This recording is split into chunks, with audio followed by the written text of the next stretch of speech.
Have you ever noticed some people are naturally happier, more optimistic, and find joy in every little thing, while other people seem chronically unhappy even in the best of times? Can unhappy people become happy or at least happier? Is it all in our genes? Happy individuals experience and react to events and circumstances more positively and also adaptively. Happy people have more advantages in life. They benefit from more social rewards such as more friends and richer social support, and even they divorce each other less often. Happiness also impacts work outcomes. Creativity, productivity, and salaries are usually higher in happy people. Additionally, happy people are more active and have more energy. They have a better immune system and often live a longer life. Happiness literature suggests 3 major factors determine our happiness level: genetics, environmental and circumstantial factors, and the intentional activities we do, including our habits. These factors are known as the happiness pie and are based on the research of Sonja Lyubomirsky, a well-being scientist. Let's first look into the impact of genetics on our happiness. We are born into this world with different temperaments, and we often maintain a certain level of happiness over our entire life. Studies have been done on identical and fraternal twins. Some of these twins grew up together in one family, and some were separated shortly after they were born. Later in life, their well-being has been assessed to evaluate the influence of environment and genetics on their happiness. Identical twins who lived in a different environment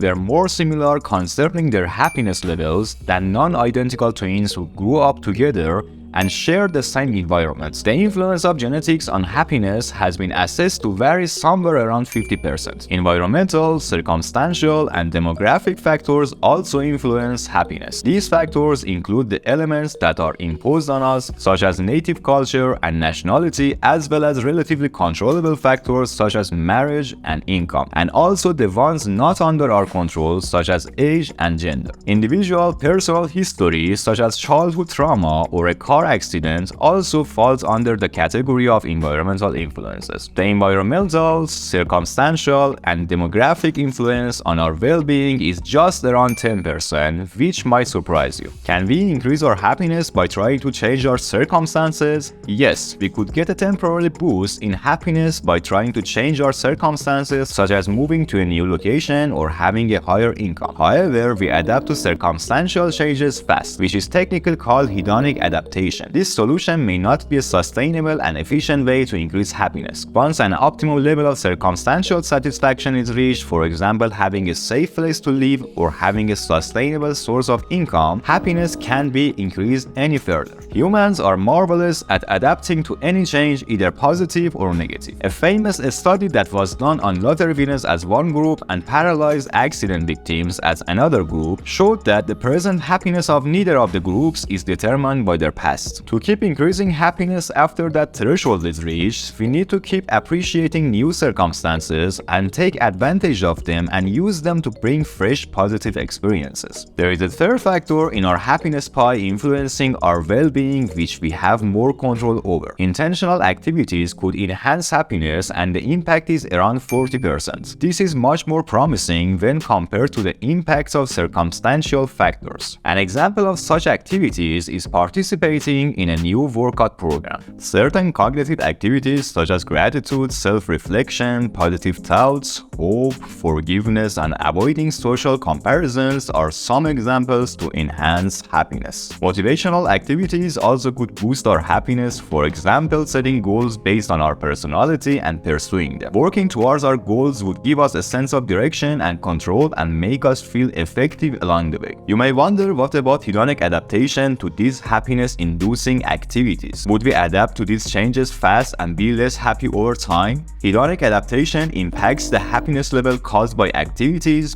but the impact is less pronounced than happiness induced by circumstantial changes. The timing and frequency of activities should be varied. One important property of happiness-inducing activities is that they are episodic, meaning one person cannot spend their entire time doing just one thing. The optimum timing and frequency to do a certain activity should be decided upon by individuals. For example, one person may choose to counter blessings only after a difficult period. The length and frequency of engaging in each activity are important and vary from person to person to maximize happiness and for the activity to remain fresh and meaningful. For example, the person counting her blessings may vary the area of her life she counts the blessings, such as work, health, or relationship. If an activity would have an impact on happiness, then it's a good idea to make a habit out of it and make a conscious activity into an unconscious one. After an activity becomes a habit, the timing and focus of the activity could be varied to keep it fresh. The activity should be chosen based on our personality. Not one certain activity would make everyone happy. Each person is different in terms of values, interests, strengths, basic needs, and motives. For example, an extroverted person could benefit from more social activities. There are some exceptions where some activities would make everyone happy as they meet universal psychological needs. Examples of these activities are activities that involve belongingness, connection, autonomy, or self-efficacy. Any activity requires two types of effort. One is the effort to start the activity, the other is the effort to maintain the activity over time. Starting to engage in new activity requires some willpower, and that is why it is important to select the activity type based on our personality type. After starting any new activity, maintaining the activity will become easier as the activity will be rewarding and it will become self-sustaining. Now you might ask, how reliable are these percentages in the happiness pie? There has been some criticism of the happiness pie. A big criticism is that the three slices of the pie are interrelated and influence each other. A clear distinction between activity changes and circumstantial changes may not be possible because an activity might be required to change one's circumstances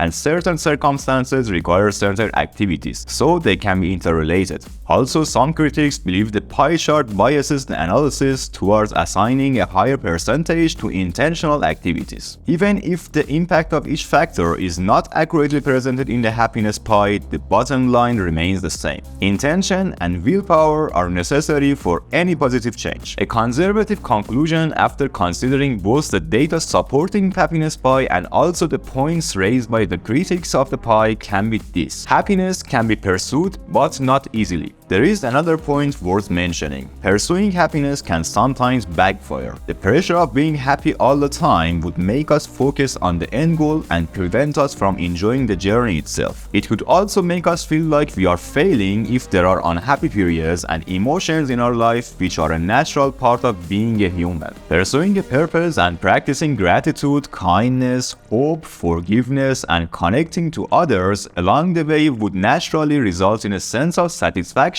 and happiness.